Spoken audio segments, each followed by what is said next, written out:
Hi guys, welcome back to the channel. We are in the car once again. However, this one's going to be a little bit weird, a little bit different because we saw the film. We were going to do a review. It was late at night. We had 2 additional people. We thought about doing a special edition. Didn't work out, so we're filming this after we got home like 3-4 days later. Yep. So it's not fresh, but we will still get you the review that you deserve in a hopefully relatively timely manner. Anyway, without further ado, DJ wanted... Oh, wait. I didn't even tell you what film we watched. They don't even know that. That's not important. We watched a movie. It was okay. What else do you need to know? Okay. What was the movie, John? Sorry, guys. So, this weekend's just been nuts. We went to a theater that was entirely new to both of us and highly disappointing. We are very spoiled with the theater we go to, but it's very true. So the experience was weird, but then on top of that, everything's just been so strange. I apologize for everything. The movie we saw was none other than The Little Mermaid. So now, without further ado, DJ 1 to 10. 5. Okay, why?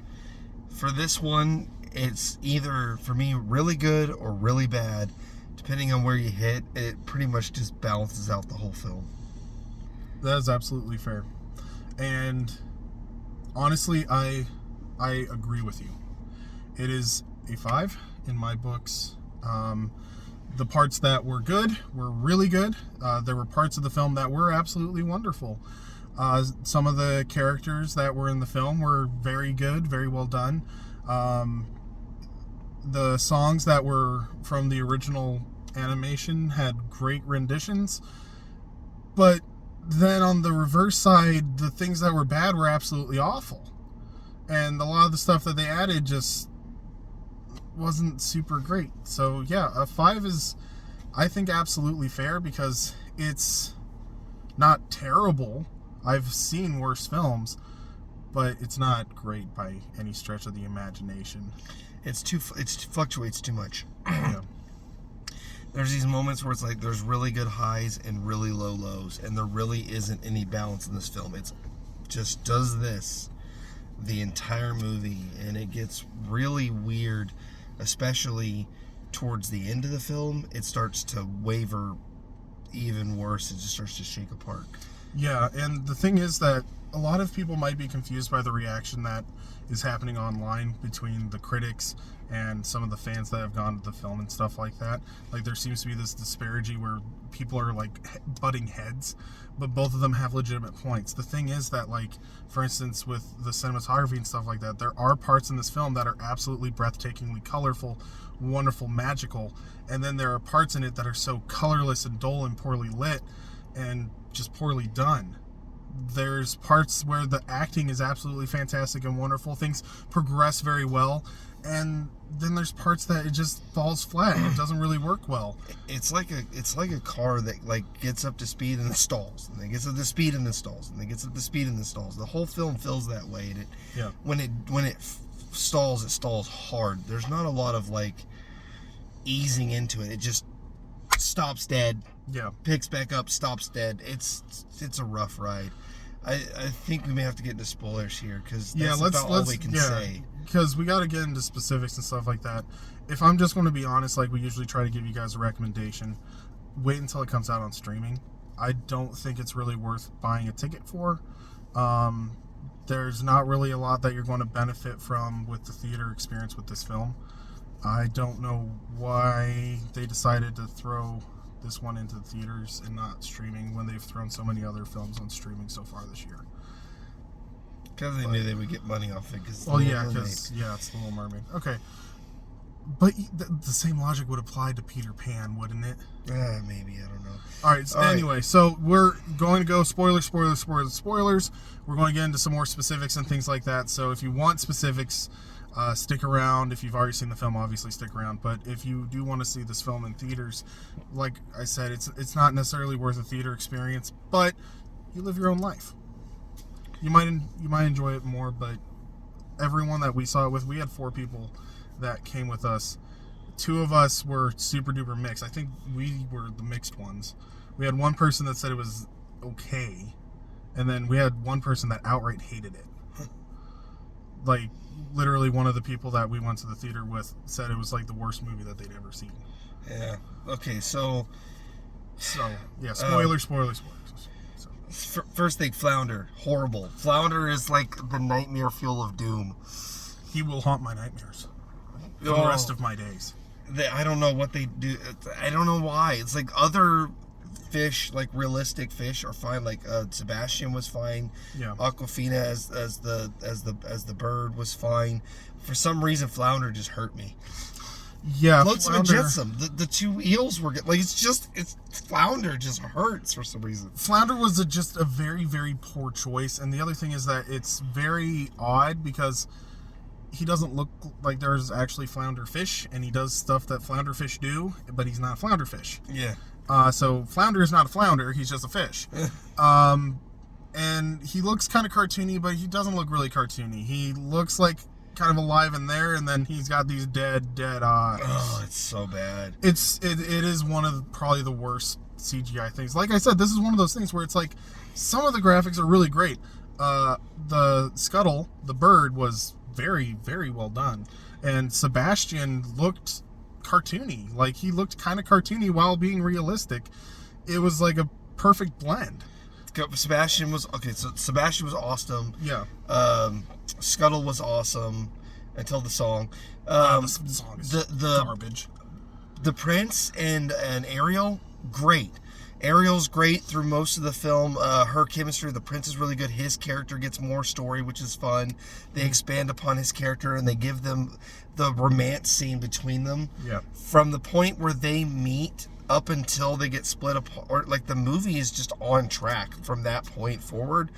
Other than the Scuttle song, which is just kind of does a railroad punch right in the middle of that stuff. It's such a bad so good choice. And then that comes in and it's so badly placed, and it's literally one of the first moments where it showed really how bad this film could be. There were a couple of things that honestly, like, before that point were really bad. Like the ocean scenes were weird. weird. They don't have the palace, the golden palace from the anime. They don't really show very many mermaids until the end. It's all just gray, black, dark, oceany grossness, and it's not. For some reason, Under the Sea is the first time where it actually shows color in it. That's true, and that's the thing, is like Under the Sea is a super duper colorful, amazing visual, and all these different things, but the rest of the sea scenes are pretty bland. And the thing is that they have these like wonderful mystical things that like are just wondrous and things like that, like while they're going through the sea and things like that are great visuals, but then they literally come up on the castle where everybody goes, and in the animated film it's this amazing light, super bright beacon of hope kind of thing. In this film, I didn't realize that was the castle until they literally went into it. It looked like a mound of poop. Yeah, it was bad. It's so ugly. But then on the land, they give the castle like this amazing, and they flesh out the island. It's not like in the animation where it's just really, most of the castle is simple.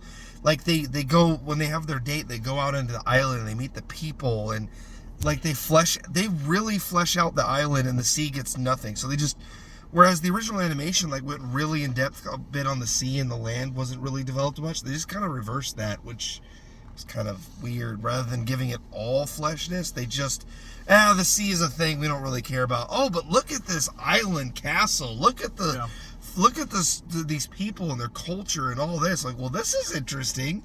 What are the sea people like? They exist. Oh, okay. Well, cool. I guess that's how we're gonna do that. All right. Yeah, and the stuff that they added with Prince Eric and stuff like that at the beginning of the film was actually really good. It was really wonderful. Yeah. I enjoyed the fact that they extended out their relationship a little bit, showed them being kind of like goofy, quirky young people who are just trying to get to know each other and enjoy this wonderful like island paradise. Even though it does say that the reason that Eric goes out is because he's afraid that the island is going to die, and he's trying to bring in culture, and he's trying to bring in people to the island. Trade, yeah. He's trying to bring in trade, and it's a compelling narrative. Yeah. And it's makes it. They want to get more culture, more trade, more goods. Yeah. They want to learn from other people. He talks about Europe, like in Europe, they do these things, and they just had all these ideas. It was really interesting. And it really was. It really was a fantastic and wonderful. It was super colorful. They added like scenes and stuff like that where they're dancing and things like that. The worst first edition part, like when the prince sings. The prince's singing is not good.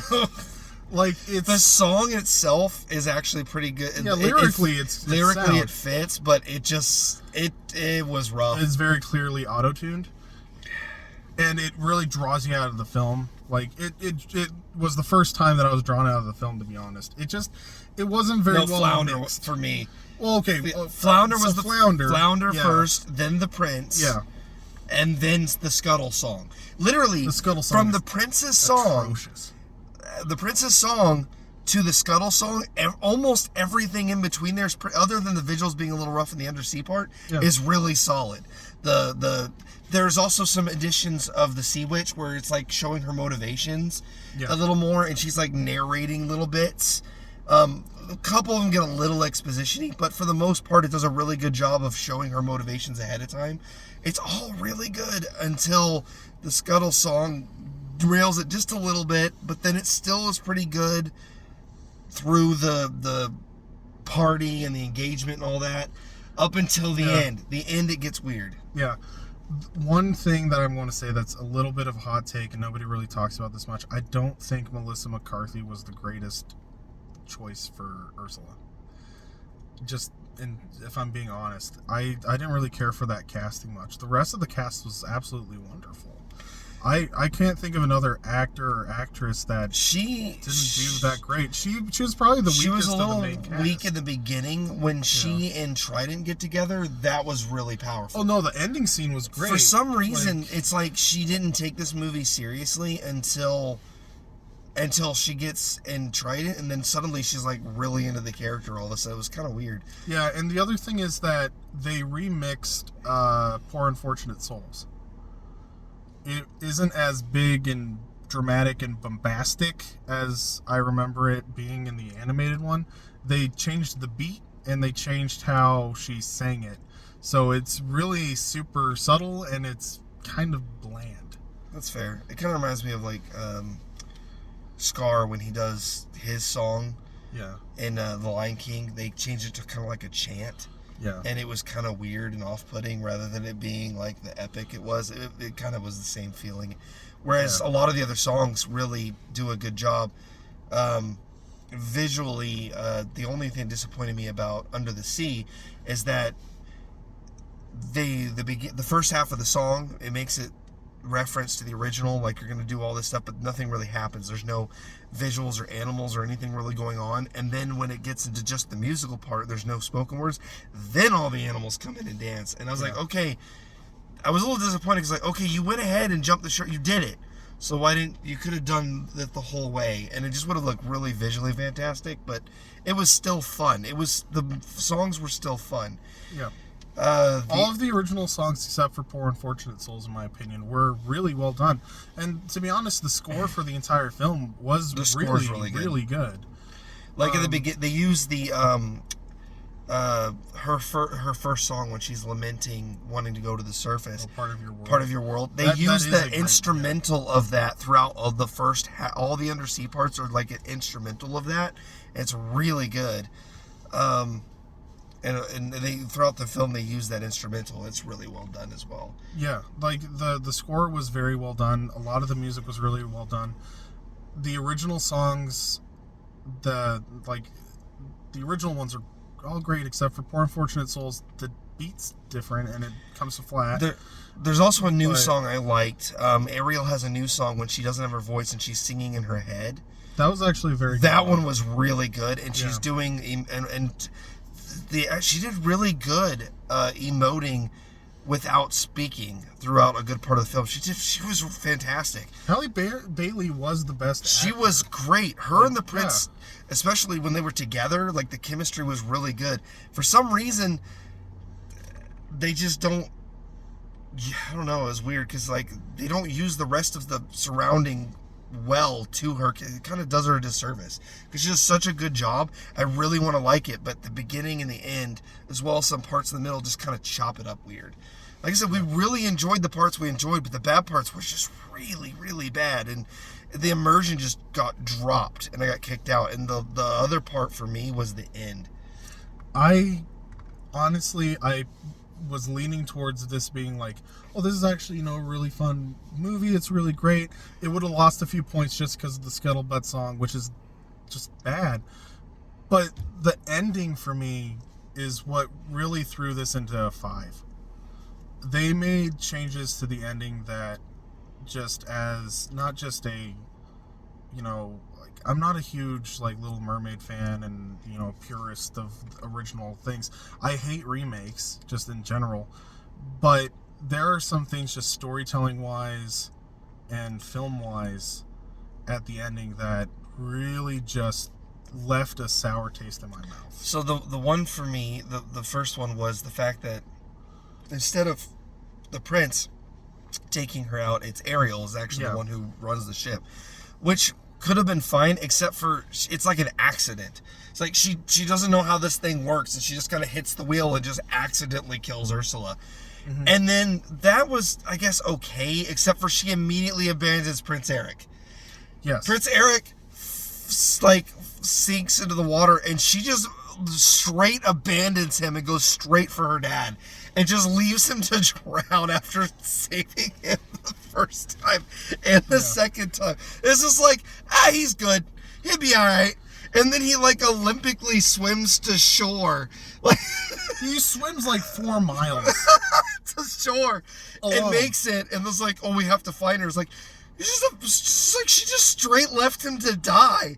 And I was like, what? And that ruined the whole thing for me, because like it was so endearing, and then she just leaves him, because in the original animation, he saves her by killing Ursula, and then he almost drowns, and then she saves him again. That's how that goes. It's about sacrificing each other for each other. Exactly. In this one, Ariel kills Ursula and then abandons him to die, and then he doesn't see her again until the decision is made to turn her human, and it makes it seem like it's like a month later, like like it's like years later.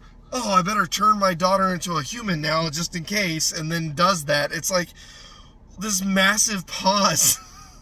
And then the prince is all happy to see her, but I'm like, he doesn't know, obviously, but she literally just abandoned him to die. That was horrible. Like, what was that?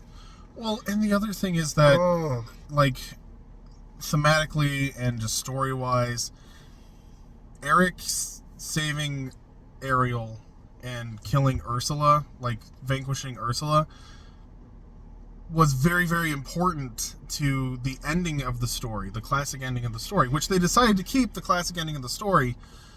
But the thing is that they just changed the roles. Yeah, like Eric killing Ursula was literally a thing of he, a human, sacrifices and risks his life to vanquish an evil that is beyond and above him from the sea world in order to save the king and the daughter of the king of the sea world. Which to the entire theme of the film was really just wrongly judging people based off of one bad previous experience. Exactly. And then it's just ruined at the end. And that's the thing, is like it doesn't really have a redemption. They ruin their own message. They literally upend their own message. And then the ending's really endearing, where like the king sends off Eric and Ariel, and he gets to see her again, and there's like this little touching moment. That was really good. Yeah. It's just, it feels flat because of the fact that Ariel just abandoned Eric to die. Like, straight up, just like doesn't even ask where he is, just leaves him. It was insane, and he's all worried about her, and she's like not even thinking of him. It's like, just, Dad, better go check on him.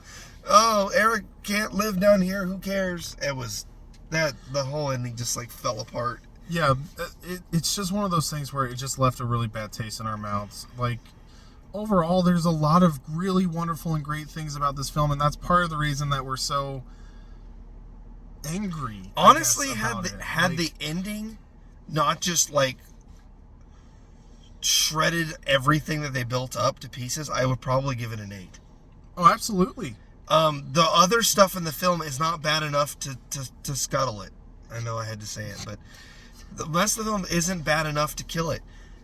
That ending, though, just upends and ruins everything they built upon, and it just kind of blows it apart for me. It's a poor choice, and the thing is that it doesn't work thematically. It doesn't work with the message of the film, and like it was put in there for the wrong reasons. I don't even know what the reasons were. Maybe like Milan, they were like, "Oh, woman power" or something. That's what it was. The problem is that it doesn't even make sense. Like, she saved Eric already, Yeah. twice, technically at this point, but then immediately abandons him. It just that ruins the whole thing. It's like, I saved him twice. Now I'll just let him die. Okay.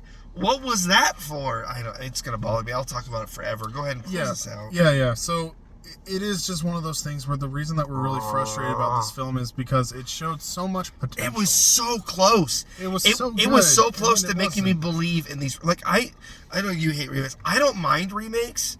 It just needs to be a reason you're making it. Like, because if you just make the same film over and over and over again, you're never gonna really catch the original. One of the things this live action does do is it adds a lot of context to the animation. It gives more character, and the scenes between Eric and Ariel were actually made it worth watching the film until the end. I was like, okay, this is new material, and it's fun, and it's interesting, and oh, never mind, you don't care, you're just gonna burn it to the ground. All right, cool. Yeah. And that's what killed it for me. Yeah, it's literally a thing of we're frustrated about it, and we give it a 5 because this film could have been so much better. And honestly, I'm salty. I'm literally salty. We wanted more out of it, and the thing is that it's not like we're making an unreasonable demand, because Disney showed in this film they could do. They literally showed in the film that they could give it to us. Exactly, and then they just didn't. They just destroyed it in the end, and that's the thing about this film is there's a reason why people are like butting heads. It seems like people are on two completely extreme sides, because the thing is that all the people that really love it are going insane about how much they love it, and as a result, all the critics have to be like, well, actually, let's pull this back, let's pull this back, and they pull it back all the way. So it looks like they're just butting heads entirely, but the thing is that it's because this film butts heads with itself. It's two different films juxtaposed together, and you can tell that basically anyone who, if the good parts are enough to overcome the bad, then you're gonna like it. And I did enjoy it. Yeah. If we were reviewing this the night of, I probably actually would have given it a 7, but because I had time to think about it, this is why we like to do this right out of the theater. Yeah. We get a little bit of time to think about it, and we start going, I'd give it a 7 for entertainment, but from a critic perspective, I give it a 5, just because it's just too broken. Yeah, it's too broken of a film. A little bit longer than normal, guys, but literally I think that with a film like this, especially with how popular it is, like how much media attention it's getting, we needed to give it a little bit more time. We needed to get a little bit more into the details with you guys. This is just one of those films that it's not good, it's not bad, it's just there. Actually, it's worse than that. It's good and it's bad. When it's one or the other, it's never really, it's just really great, really bad. It's kind of wild that way. Yeah. There's no mediocrity in this film. It's just one or the other. Yeah. So anyway, hope you guys liked this video. Be sure to like the video if you liked it, obviously. Please give us a comment. Let us know what you thought about the film, what you thought about our review. What films are you looking forward to as we're getting into the summer season? And be sure to subscribe if you haven't already, and share us with your friends. If you like our material, they might like our material as well. Be sure to follow us on Facebook, Entertainment Rebooted. That's where we put up what we're watching, what our plans are. If we're coming across anything that's weird like this week, literally I just had to make a post because we didn't release our film review on Wednesday because of how weird this entire weekend has been. So if you want to know why things are weird, you can find that on Facebook. The other thing is, if you don't do Facebook but you do Twitter, we're also on Twitter at Exposition Sickle, although that is more like us directly interacting with the That's our troll account. I'm not gonna. It is a troll account. Basically. Like we're literally trolling the big studios and stuff like that, and we're getting nasty. We're getting nasty things in response, but we also post memes and things like that. And as we get more into the groove of things like that, it will more than likely just become an update page like the rest of our Facebook page. But anyway, guys, hope you guys again enjoyed this video, and we'll see you guys in the next one. Thanks for watching.